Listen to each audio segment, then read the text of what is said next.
Assalamualaikum warahmatullahi wabarakatuh. Saya Haikal Fahrian dari Prodi Ilmu Administrasi Negara.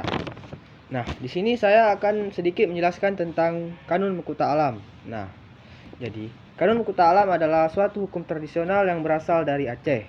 Kanun ini melibatkan nilai-nilai Islam dan warisan budaya yang ada di Aceh. Kanun ini diberlakukan sebagai bentuk otonomi khusus di Aceh untuk mengatur masalah hukum dan sosial. Namun, pemahaman orang tentang isi naskah ini berbeda-beda, tergantung dari jenis naskah yang menjadi rujukannya. Semua naskah yang masih ada sekarang itu bukan naskah yang asli, namun naskah yang sudah direvisi berkali-kali. Nah, ada beberapa masalah yang muncul pada Kanun Mukuta Alam, yaitu melibatkan interpretasi yang beragam, implementasi yang tidak selalu konsisten, dan adanya kritik terhadap pelanggaran hak asasi manusia.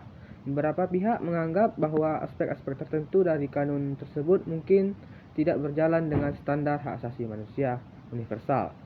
Selain itu, ada juga perdebatan mengenai sejauh mana Kanun Mukuta Alam harus mempertimbangkan keberagaman masyarakat Aceh.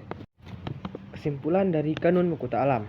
Kanun Mukuta Alam merupakan bagian dari sistem hukum di Aceh yang mencerminkan nilai-nilai Islam dan warisan budaya setempat.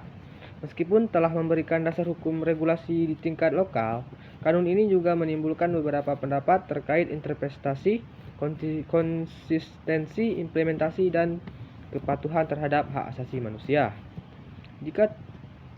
Jadi tergantung pada perspektif masing-masing pihak yang melibatkan aspek hukum, agama, dan hak asasi manusia.